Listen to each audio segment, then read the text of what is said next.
Assalamualaikum warahmatullahi wabarakatuh. Yang terhormat Bapak Ibu tim penguji UKIN PPG dalam jabatan periode 2 tahun 2024. Perkenalkan, saya Muhammad Sadikin, mahasiswa PPG dalam jabatan di Universitas Lambung Mangkurat, program pendidikan sosiologi. Saya mengajar di SMA Negeri 3 Barabai, Kabupaten Hulu Sungai Tengah.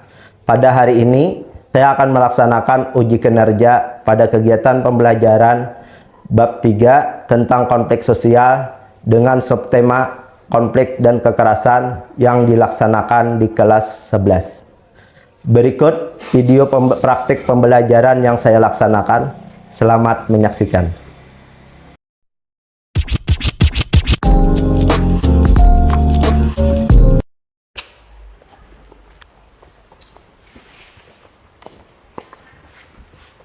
Assalamualaikum warahmatullahi wabarakatuh. Waalaikumsalam warahmatullahi wabarakatuh. Selamat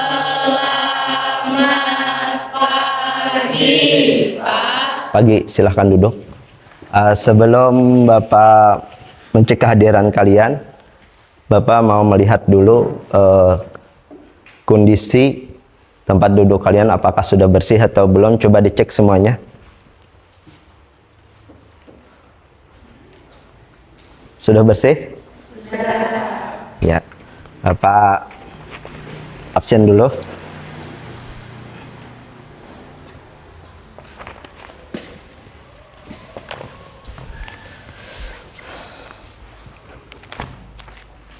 Anissa Hafijah. Melpa Posmaida Siambaton. Berarti hadir semuanya? Alhamdulillah. Sebelum kita memulai pembelajaran, kita berdoa. Siapa yang biasanya memimpin doa? Ya, silakan. Kita berdoa sebelum mulai pelajaran pada hari ini. Menurut daerah masing-masing. Berdoa dimulai.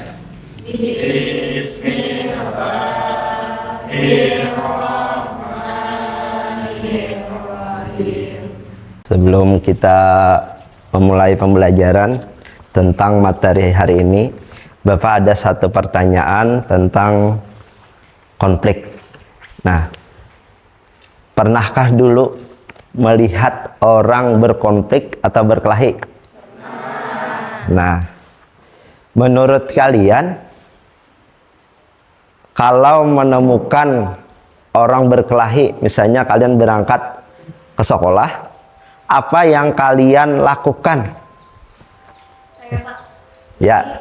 Kalau saya sendiri ketika melihat orang sedang berkelahi di jalan, mungkin saya akan berhenti dan menanyakan kepada orang tersebut apa permasalahannya dan akan melerainya. Nah, itu bagus. Bila kita melihat orang di jalan tuh, kan kadang kalau dalam bahasa sosiologi itu banyak orangnya bila terjadi konflik itu. Nah, itu kan ibaratnya kita lihati dulu. Kita tanyakan apa permasalahannya. Nah, kalau sesuai dengan kondisi, ya kita lerai, kita pisahkan supaya terhindar terjadinya konflik. Ada lagi yang bisa memberikan contohnya? Ya, Pak. Ya, silahkan. Kalau saya ulun lihati dahulu amunnya ada berarti penyebarannya, ulun sabar supaya ada tersalah. Ada ulun menemukan orang berkelahi pas tak umpat di sariki orang. Nah, misalnya itu biasanya kalau kita nang tahu ini biasanya masalah keluarga. Nah, kita lihati dulu kondisi perkelahiannya yang kayak apa. Bilanya memungkinkan kita sabar, kalau tidak memungkinkan, misalnya masalah keluarga orang kan kita kadang mungkin, tapi kita ibaratnya tuh membantu untuk memecahkan permasalahan. Nah, itu materi kita hari ini adalah berkenaan tentang konflik. Nah, konflik ini kita lihat pada materi ini. Adalah tujuan pembelajaran kita hari ini. Tujuan pembelajaran kita hari ini adalah peserta didik diharapkan mampu menjelaskan konsep konflik dan kekerasan dengan baik dan benar, Peserta didik diharapkan mampu menjelaskan faktor-faktor penyebab terjadinya konflik sosial dengan tepat. Nah, tujuan pembelajaran pada hari ini, menurut kalian apa kira-kira materi kita bahas pada hari ini? Ya, siapa yang bisa memberikan tanggapannya tentang tujuan? Ya, silakan. Konflik artinya pertentangan atau perbedaan yang timbul antara dua atau lebih. Nah, jadi konflik itu terjadi antara dua orang atau lebih. Terjadinya pertentangan atau percecokan. Percecokan lah. Dan percecokan. Nah, terus ada lagi yang bisa memberikan contohnya? Ya. Kekerasan artinya yang berhubungan dengan benturan fisik. Nah, kekerasan terjadi karena adanya benturan fisik. Nah, contoh benturan fisik itu seperti apa? Memukul, meninju, apa lagi? Mencubit. Kalau mencubitnya biasa aja, itu masih cubitan sayang aja. Kalau sampai cubitannya yang biru, itu kan cubitan secara kekerasan. Nah, itu adalah salah satu contoh pada tujuan pembelajaran kita hari ini. Nah, tentang faktor penyebab konflik. Nah, pertama, faktor penyebab konflik ini adalah perbedaan individu. Nah, siapa yang tahu apa itu perbedaan individu? Ya, silahkan. Sebagai contoh, Anda dan beberapa teman memiliki pendirian bahwa ketika belajar, suasana kelas haruslah tenang. Sementara itu, teman-teman Anda yang lain berpendirian bahwa belajar sambil mendengarkan musik adalah sesuatu yang menyenangkan dan membantu mereka berkonsentrasi. Nah, jadi kalau perbedaan individu ini berhubungan dengan karakteristik manusia. Jadi karakteristik kita di dalam kelas ini Pak berbeda-beda. Ada yang ketujuh santai, ada yang ketujuh bahagia, ada yang ketujuh berpandir aja atau berbicara aja terus. Tapi dalam belajar tuh kan berbeda-beda kita. Misalnya ada yang ketujuh mendengarkan musik. Nah, yang menyebabkan terjadinya bisa menyebabkan konflik ini kadang antara yang ketujuh hiburan dengan ketujuh serius. Nah, di situ kadang terjadinya bertolak belakang dari perbedaan individu. Nah, di sini beri tepuk tangan dulu buat siapa? Maura, coba beri tepuk tangan dulu. Ya, siapa yang bisa memberikan contohnya lagi? Belum, Pak. Ya, silahkan. Dilihat dari gambar alurnya bakawanan, karakteristik kawan beda-beda. Ada yang penyarikan, ada yang santai, ada yang mudah tersinggung. Nah, nang panyinggungan nih, nang talapah di kawan nih. Amanang santai ini ibaratnya kita berpandiran. Kalau mudah tersinggung tuh supaya menghindari terjadinya konflik nih, kita berhati-hati dalam berbicara. Nah, ada lagi, coba beri tepuk tangan dulu. Coba, siapa lagi yang bisa memberikan contohnya? Ya, silahkan. Kita lihat dulu fisik komentarnya langsung pada bergaya pas ada. Misalnya berucap kan hiram jadi bisa sari kan Pak. Nah, kita lihat dulu dari kadang kan fisik membuat orang itu agak minder dikarenakan adanya, karena kita kan beda-beda, ada yang sempurna fisiknya, ada yang tidak. Nah, dari kadang kalaunya fisiknya kada sempurna, nah itu kita harus jaga. Misalnya tadi kawan disambati kulit hirang jasarik kawan, nah kita jangan sampai seperti itu. Kita menghindari terjadinya konflik. Jadi kita dalam kelas ini ciptakan suasana yang rukun. Nah, itu. Coba. Yang kedua, perbedaan kebudayaan. Coba, siapa yang tahu apa itu perbedaan kebudayaan? Ya, silahkan. Seorang anak yang dibesarkan dalam sebuah masyarakat yang menjunjung tinggi nilai kesopanan tentu akan terpengaruh untuk bersikap sopan ketika bertemu atau berbincang dengan orang lain. Nah, kita kan antara di rumah aja dulu, budaya kesopanan aja kan beda-beda kita. Ada yang berbicara dengan kata-kata yang sopan. Kalau kata-kata sopan tuh dalam bahasa Banjar aja apa? Misalnya ulun, pian, itu kan. Nah, kan ada, itu adalah budaya. Ada yang bisa memberikan contohnya lagi? Ya, Kita jangan merasa bangga dan hebat dengan budaya kita karena budaya orang lain pun bisa lebih baik dari kita. Namun saling menyambati baik, timbul bakal menyakitkan. nah, misalnya kita di sini kadang nih, jika ada keragaman budaya, kita kebanyakan adalah orang Banjar aja di kita di sini. Coba kalau di sekolah lain ada bermacam-macam suku. Nah, jadi kita kalaunya misalnya kita kayak yang kemarin kita pelajari stereotip, menganggap rendah orang lain, itu bisa terjadi konflik, bisa terjadi perkelahian antar meskipun kita berkawan tapi berbeda suku. Nah, coba beri aplaus dulu buat Iji.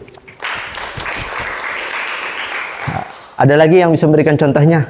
Pak. Ya, silahkan. Ada aturan yang berlaku, Pak. Belum tentu sama aturan dalam budaya kita. Jadi ada perbedaan setiap budaya orang lain. Nah, jadi adanya perbedaan budaya.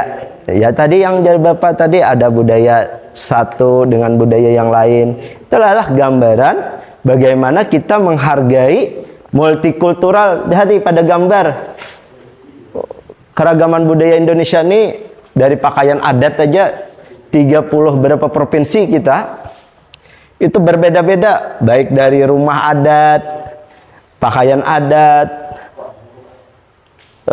habis itu alat senjatanya itu berbeda-beda. Nah, jadi setiap kebudayaan ini menggambarkan keanekaragaman kebudayaan di seluruh Indonesia. Nah, ini. Terus yang ketiga, perbedaan kepentingan. Coba siapa yang bisa mengartikan perbedaan kepentingan itu apa? Perbedaan kepentingan antar individu ataupun kelompok merupakan faktor lain penyebab konflik atau pertentangan, seperti kepentingan ekonomi, persaingan bisnis, dan persaingan politik, perebutan kekuasaan. Nah, perbedaan kepentingan ini adalah berhubungan dengan bagaimana untuk mendapatkan kedudukan, kekuasaan, dan jabatan. Itu ada kepentingan, kalau kepentingannya ada yang dirugikan dan ada yang diuntungkan. Ya, siapa yang bisa memberikan contohnya? Ya, silahkan. Contohnya masalah tanah yang ada di kampung ulun. Kami berjual hendak taraf, sedangkan perusahaan hendak murah. Digarapnya berdahulu tanah kami, pas saya bakal karasan merah putih. Nah, misalnya kita memiliki lahan, habis itu lahan kita diambil orang, padahal hendak kami menjual. Nah, jadi karena diambil orang tanpa ada pembayaran, lalu kita ambil kembali karena itu hak milik kita. Nah, itu adalah akhirnya apa? Terjadi konflik antara kepentingan yang satu dengan kepentingan yang lain. Nah, coba beri tepuk tangan dulu untuk semuanya. Nah, ada lagi? Siapa yang bisa memberikan contohnya lagi? Ya, silahkan. Berjualan di trotoar, Satpol PP mengawasi supaya jangan berjualan, sedangkan kami berjualan untuk kebutuhan hidup. Masalah ekonomi alih pakai, apalagi masalah baru bisa berbahaya. Nah, misalnya lah tadi masalah satpol berjualan di trotoar jalan itu sebenarnya kada boleh. Tapi kadang untuk kebutuhan hidup mau kada mau memenuhi kebutuhan hidup nih ya terpaksa dengan jalan melanggar aturan lalu dirajiakan oleh Satpol PP, akhirnya terjadinya bentrok. Ya Satpol PP kada boleh berjualan pian di sini. tetap juga keras. Akhirnya terjadilah konflik antara yang menjaga aturan dengan kita yang melanggar aturan. Nah itu, paham itu semuanya? Terus, nah, ini gambar apa nih? Perubahan sosial. Coba siapa yang paham itu? Ya. Membandingkan keadaan masyarakat saat ini dengan keadaan masyarakat sekitar 10 atau 20 tahun yang lalu, tentu sangat berbeda. Perubahan-perubahan tersebut tentu mempengaruhi cara pandang sebagian anggota masyarakat terhadap nilai, norma, dan perilaku masyarakat. Nah, kita lihat Bucil, wah ini dibanding dengan yang di belakangnya itu apa? Bentar aktor. Sama aja sudah pada zaman teknologi. Tapi kadang-kadang akibat dari perubahan antara kaum yang anum atau kaum muda dengan kaum tua ini kadang berbeda pendapat. Nah, apa yang bisa memberikan contoh perbedaan pendapat antara kaum muda dan kaum tua? Ya, silahkan. Kaum tua kadang pada terima lawan kaum muda. Misalnya Pak, Basarwan lewat HP. Namun kami lebih mudah, sedangkan orang tua lain berpikirnya ada silaturahmi haluan, mau pada datang bila diundang. Nah, kadang misalnya teknologi HP aja. HP ini kan salah satu kecanggihan nih. Kalau zaman kita menggunakan HP itu supaya praktis. Misalnya kita undangan atau besaruan lewat chat di WhatsApp, terbaca seberitaan. Kalau kaum tua tuh kadang berpikir bertemuan dulu, menjalin silaturahmi yang utama. Kalau lewat HP dengan suara aja. Kalau kaum muda, kaum tua itu kan biasanya bertemuan itu yang terpenting. Bertemuannya itu yang penting. Nah, itu adalah salah satu contoh juga. Ada lagi yang bisa memberikan contohnya? Ya, silahkan. Zaman sekarang kan kita zaman canggih, kadang orang tua tuh nggak senang dengan alat tradisional, misalnya kita masak nasi dengan kayu bakar, sedangkan kaum muda dengan teknologi lebih praktis. Nah, misalnya kita memasak. Kalau kita nih, kayak kita nih kan ibaratnya kaum muda nih hendak praktis, ibaratnya memasak menggunakan rice cooker, udah dicolok, tinggal akan mencari lauk ke pasar atau kayak apa. Kalau kaum tua itu kan ada rasa misalnya takutan kalau apa konslet kah terjadi kebakaran kan seperti itu. Nah, akhirnya apa? Lalu bertentangan. Aku Jasidin ada hendak menggunakan kayu bakar aja. Nah, ada yang kaum muda menggunakan teknologi aja, cuman lebih praktis. Itulah yang namanya perbedaan apa perubahan kebudayaan. Nah, coba kita lihat video ini. Video tentang konflik dan kekerasan. Gara-gara basket sekolah, Salman dan sekolah tetangga berantem. Ada yang jadi korban luka ringan. Bahkan sekolah mereka jadi sulit untuk berteman. Dua sekolah itu memang sudah jadi musuh bebuyutan sejak dulu. Diturunkan dari generasi ke generasi tanpa harus tahu alasan. Siswa baru pasti otomatis langsung saling bermusuhan. Begitulah kekerasan, seperti api. Awalnya kecil, bisa membesar, merembet, meluas, dan berkepanjangan. Sekali menyala sulit dipadamkan, apalagi kalau apinya terus diberi bahan bakar, membentuk lingkaran kekerasan. Misalnya saja konflik SARA di Ambon. Mulanya cuma perkelahian dua pemuda, tapi merembet jadi perang antar dua umat agama. Memanjang hingga 5 tahun. Korbannya 5.000 orang dan puluhan ribu orang mengungsi. Hingga kini lukanya mungkin masih terasa. Ada 3 buah busuk yang dihasilkan kekerasan. Disingkat, jadi kekerasan. Kekacauan. Saat kerusuhan 98 terjadi, orang-orang menjarah dan merusak. tak ada aturan, manusia jadi beringas. Terjadi banyak kekacauan. Kekacauan yang terjadi di masa lalu bahkan dampaknya masih terasa untuk sebagian orang hari ini. Kehilangan kesempatan. Saat poso konflik, masyarakat kehilangan kesempatan untuk membangun, mencari nafkah, sekolah dan lain sebagainya. Kesempatan umat Islam dan Kristen yang biasanya kerjasama pun sirna. Rasa no good.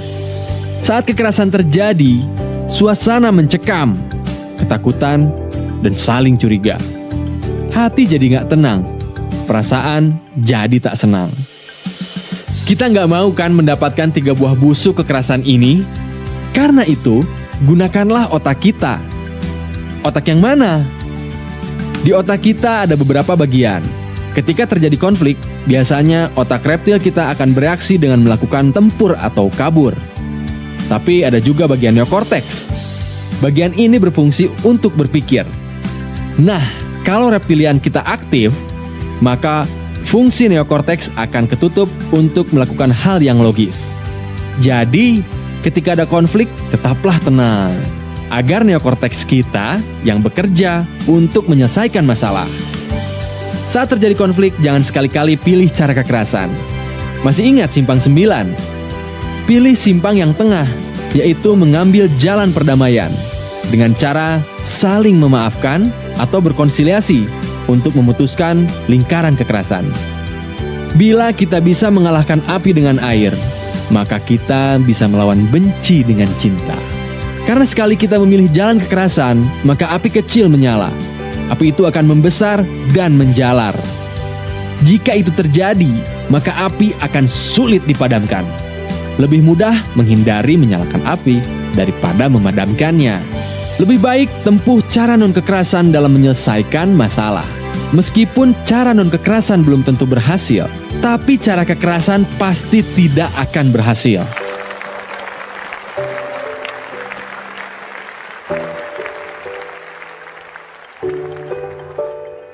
Pelaku dan korban.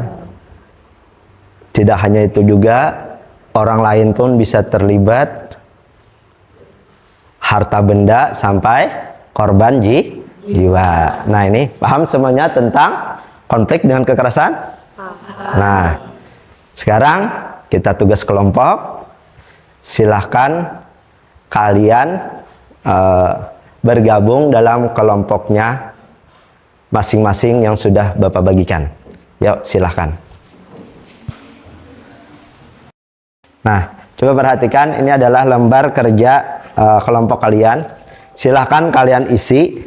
Pertama itu adalah ciri-ciri, dampak yang ditimbulkan, dan cara mengatasinya.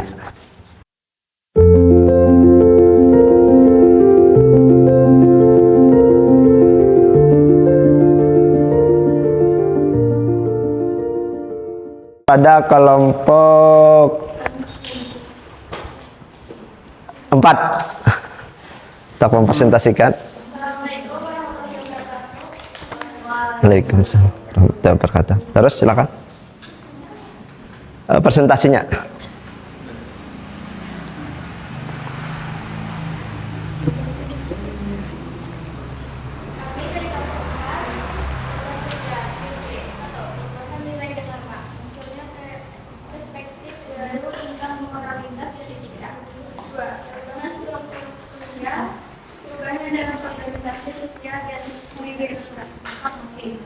Perubahan teknologi, peningkatan konektivitas dan akses informasi. Dampak yang ditimbulkan. 1. Ketidakpastian. Perubahan yang cepat dapat menciptakan ketidakstabilan. 2. Konflik sosial. Persaingan atas sumber daya atau ketidaksetujuan atas perubahan. 3. Perubahan identitas. Individu atau kelompok mungkin mengalami perubahan identitas. Cara mengatasinya. 1. Pendidikan dan kesadaran. Membangun pemahaman tentang dampak dan manfaatnya. 2. Partisipasi masyarakat. Memastikan representasi semua kelompok dalam proses kebijakan. 3. Manajemen perubahan mengembangkan strategi manajemen. Apakah menjadi kelompok pertanyaan yang bertanya? Nah, ya, kelompok 2 ada pertanyaannya, silahkan. tingkat lokal dan global. Apa? Ya, coba. Ya, terima kasih atas pertanyaannya. Jawabannya, globalisasi dapat membawa persoalan gaya ekonomi dan informasi, tetapi juga dapat menyebabkan ketidaksetaraan dan perubahan sosial yang kompleks. Ya. Dah? Ya, beri tepuk aplaus dulu untuk kelompok 4. Silakan kelompok 3 mempresentasikan. Kelompok 3, kelompok 2 terakhir. Ya. Satu, perbedaan personalitas, preferensi terhadap cara berinteraksi dan berkomunikasi. 2, perbedaan nilai dan keyakinan pandangan dunia yang berbeda. 3, perbedaan latar belakang dan pengalaman, latar belakang keluarga, pendidikan, dan pengalaman hidup yang beragam. Coba. Ya, terus. Konflik personal, preferensi, adanya konflik dalam hubungan antar individu, memungkinkan timbulnya kesalahpahaman atau ketidakkesepakatan. 2, ketidakcocokan tim, dampak terhadap kinerja tim jika tidak terlaksanakan kolaborasi efektif. 3, konsoliditas komunikasi, mungkin tersoliditas komunikasi karena perbedaan gaya komunikasi. Ya, terus. Cara mengatasi perbedaan antar individu. 1, pemahaman diri, kesadaran diri akan kekuatan dan kelemahan pribadi. 2, empati, mengembangkan kemampuan empati untuk memahami. 3, keterbukaan terhadap perbedaan, menerima perbedaan sebagai sumber kekayaan dan keberagaman. Terima kasih. Ya. Siapa yang mau bertanya? Kelompok 4 yang bertanya.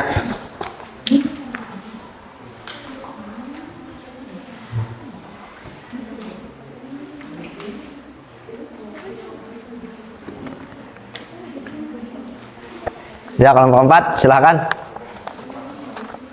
Dari kelompok 4 akan bertanya kepada kelompok 3. Bagaimana perbedaan personalitas dapat mempengaruhi interaksi sosial seseorang? Ya. Terus. Ulang pertanyaannya. Bagaimana perbedaan personalitas dapat mempengaruhi interaksi sosial seseorang? Ya. Baik, terima kasih atas pertanyaan.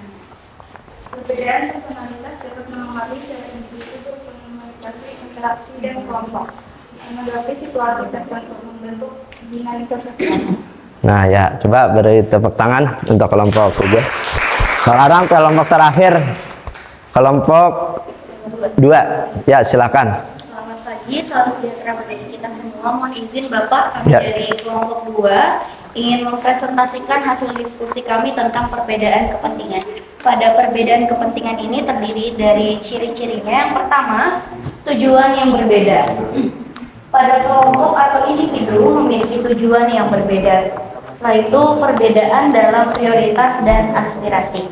Yang kedua, nilai-nilai yang berbeda. Yang pertama, perbedaan dalam nilai-nilai yang dianggap penting, setelah itu prioritas moral atau etika yang berbeda. Ketiga, konflik kepentingan. Pertama, potensi terjadinya konflik antara kepentingan yang bersaing. Selanjutnya, persaingan sumber daya atau peluang. Selanjutnya, ada pun dampak yang ditimbulkan. Yang pertama, konflik interpersonal. Yang pertama, mungkin terjadi konflik antar individu atau kelompok. Selanjutnya, tidak sepakat dalam pengambilan keputusan. Yang kedua, ketidakharmonisasi. Tim atau kelompok mungkin sulit bekerja sama dan kesenjangan dalam visi atau misi. Ketiga, ketegangan organisasi. Pertama, potensi terjadinya ketegangan dalam konteks organisasi. Selanjutnya, mungkin mempengaruhi kinerja dan produktivitas. Dan yang terakhir, cara mengatasinya. Yang pertama, dengan negosiasi, mendorong dialog dan menegosiasi untuk mencapai kesepakatan dan identifikasi titik-titik kesamaan dan kompromi. Yang kedua, komunikasi terbuka, meningkatkan komunikasi terbuka dan transparan, dan membangun saluran komunikasi yang efektif.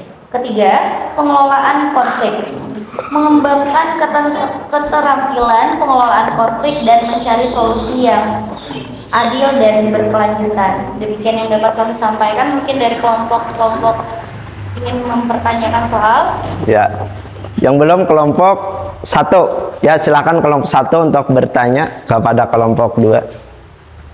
Baik, saya mewakili kelompok 1 ingin bertanya pada kelompok 2. Bagaimana perbedaan kepentingan dapat mempengaruhi hubungan antara individu atau kelompok?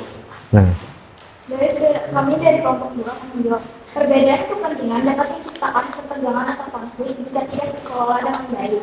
Namun mereka juga dapat memberikan keragaman dan kontribusi berharga dalam kerjasama. ya, dimengerti? Ya, dari tepuk tangan dulu untuk kelompok terakhir. Menyimpulkannya apa dari hasil diskusinya? Kesimpulan dari hasil diskusi kami yaitu mengatasi perubahan sosial melibatkan kombinasi strategi pendidikan, partisipasi masyarakat, manajemen perubahan yang efektif, dan pengembangan kebijakan yang berpihak pada keadilan sosial. Kesediaan untuk beradaptasi dan kolaborasi antara kemampuan kepentingan sangat penting dalam menghadapi perubahan tersebut. Nah, itu. Nah, kita kan sudah melakukan diskusi kelompok, melihat video tentang konflik, materi tentang konflik. Nah, kira-kira siapa yang bisa untuk menyimpulkan materi kita hari ini? Ya, silahkan. Kalau ulun menyimpulkan materi ini bahwa konflik dan kekerasan itu tidak ada gunanya dan tidak ada pentingnya, bahkan merugikan orang lain dan juga merugikan materi jiwa dan harta benda. Di dalam pepatah orang Banjar ada satu kalimat yang mengatakan kalah jadi arang, menang jadi abu. Nah, itulah hasil kesimpulan kita hari ini, bahwa konflik itu tidak ada gunanya. Nang kalah rugi, nang manang rugi, semuanya bahkan berdampak terhadap tatanan kehidupan masyarakat. Nah, ini. Nah, jadi dari kesimpulan kita tadi, Bapak menyimpulkan juga. Nah, bahwa kesimpulannya, pemahaman mendalam terhadap faktor-faktor pemicu dan dinamika konflik sosial merupakan kunci untuk mencegah konflik menjadi kekerasan yang merugikan.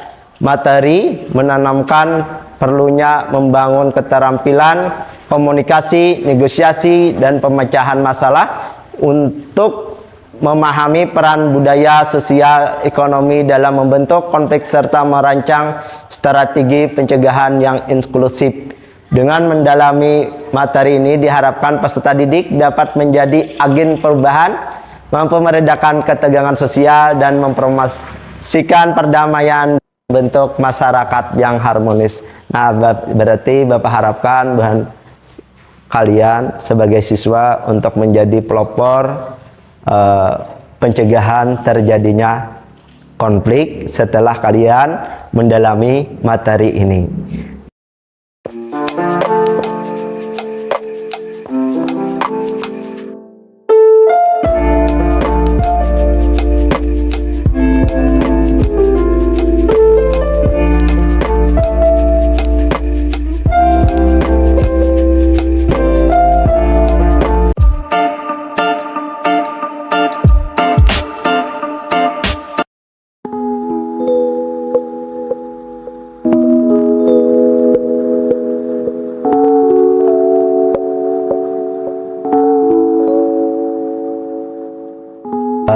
Materi kita sudah berakhir. Bapak harapkan kalian membaca materi tentang penanganan konflik sosial untuk menciptakan perdamaian. Jadi kalian baca dulu untuk pertemuan berikutnya. Nah, sebelum kita mengakhiri pembelajaran, kita berdoa dulu. Yuk, silahkan. Sebelum kita mengakhiri pelajaran kali ini, marilah kita berdoa menurut agama dan kepercayaan masing-masing. Berdoa dimulai.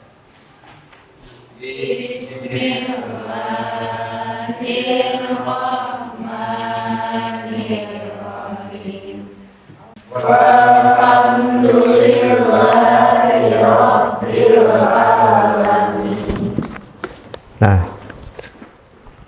silahkan kalian untuk pulang, tapi Bapak berpesan kalian belajar dengan giat, belajar dengan rajin, tidak hanya materi sosiologi, materi-materi yang lain pun dipelajari dengan baik. Nah, utamakan keselamatan, semoga sampai ke tujuan. Salah hilaf Bapak mohon maaf. Assalamualaikum warahmatullahi wabarakatuh. Waalaikumsalam warahmatullahi wabarakatuh. Terima kasih, Pak. Ya, sama-sama. Silahkan pulang. Terima kasih telah menyaksikan video pembelajaran saya. Semoga bisa menginspirasi buat Bapak Ibu guru yang hebat. Wassalamualaikum warahmatullahi wabarakatuh. Just the two of us.